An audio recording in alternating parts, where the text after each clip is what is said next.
Le développement durable comme source d'activité économique et d'emploi, c'est une des ambitions du pôle éco-construction et éco-matériaux d'Épinal, un pôle complémentaire au plan climat-énergie du schéma de cohérence territoriale des Vosges centrales, 103 communes, 120 000 habitants. Vous connaissez le campus Fibre qui regroupe l'école supérieure des technologies et industries du bois, le centre d'essai de textiles vosgiens ou encore le centre de ressources des industries du bois, des structures elles-mêmes partenaires avec d'autres professionnels du pôle Fibre d'Épinal. Place désormais à l'écoparc. Aujourd'hui sur Golbey, demain également sur Chavelot, des entreprises telles que la papeterie Norske Skog, le fabricant de ouate de cellulose Energaia ou encore de panneaux isolants en fibre de bois Pavatex. Et à venir pour tous ces industriels qui emploient plusieurs centaines de salariés, une chaufferie bois de 17 MW. Là, on en a la meilleure preuve. On peut fournir une énergie pas chère, une énergie qui est renouvelable.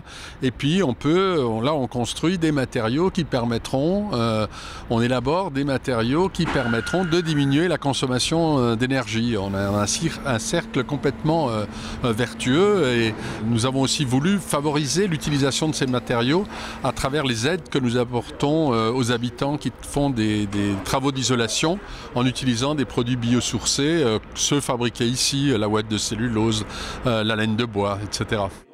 Des produits transformés et utilisés localement, cela vaut aussi pour le bois de construction. C'est le choix fait par Adol pour son futur groupement scolaire.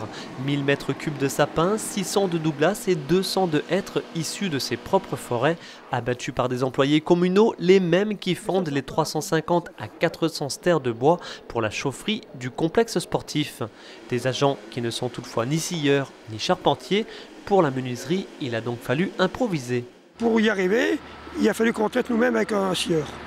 Et pour être sûr que le charpentier ou le constructeur prenne notre bois, nous on a voulu lui fournir le bois prêt à l'utilisation, assorti menuiserie.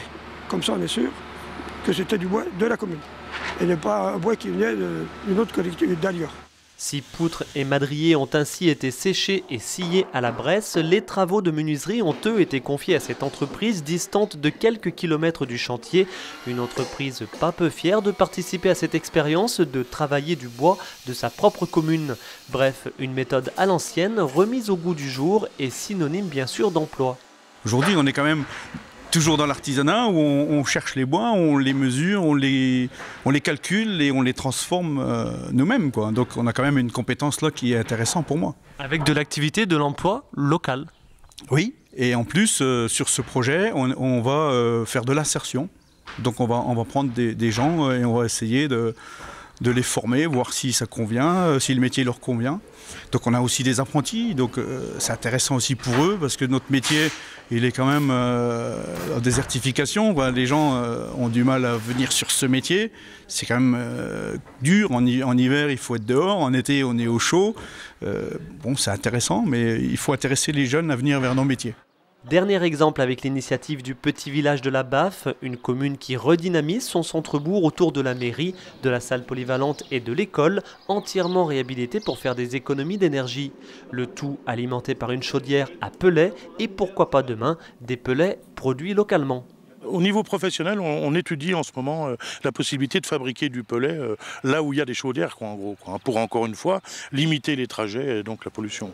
Une des raisons d'être du plan climat-énergie du SCOT des Vosges centrales, une initiative et un volontarisme qui ne vont cependant pas à l'encontre, on l'a vu, d'un développement du territoire en termes d'aménagement et d'emploi.